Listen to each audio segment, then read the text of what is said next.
Maraknya kasus investasi bodong yang merugikan masyarakat. Fenomena ini telah menarik perhatian para pengamat ekonomi di Kota Palembang. Bahkan baru-baru ini praktisi investasi ilegal future e-commerce diduga melibatkan salah seorang kepala OPD di Sumatera Selatan sebagai mentornya. Pengamat ekonomi Muhammad Ihsan mengungkapkan bahwa masyarakat perlu edukasi lebih lanjut terkait resiko investasi. Investasi bodong adalah ancaman serius bagi stabilitas ekonomi dan finansial di Kota Palembang. Bagi masyarakat yang hendak melakukan investasi, sebagian harus melakukan cek-recek terlebih dahulu. Jangan percaya investasi walaupun sama pejabat. Selain itu, Ihsan mengungkapkan bahwa sebelum berinvestasi, masyarakat harus melakukan cek PT tersebut di OJK agar tidak menjadi korban investasi bodong.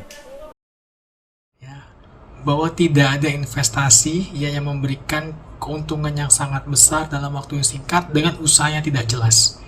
Kita harus memilihnya terlebih dahulu apa yang diinvestasikan oleh kita itu akan diusahakan lagi dalam bentuk apa dan ini kita perlu mempelajari, tidak hanya percaya saja kepada segelintir orang baik itu mau oknum ataupun orang-orang yang mungkin kita pandang ini orang terkenal. Kita harus berhati-hati karena sekarang modusnya sudah banyak sekali yang pasti ini sudah mendekati seperti Ponzi game. Ponzi game itu semakin banyak dia merekrut orang, maka semakin banyak juga dia akan mendapatkan keuntungan. Dan kalau rodanya berputar seperti main sepeda maka semuanya lewat. Artinya dia harus mendapatkan anggota-anggota baru untuk mempertahankan.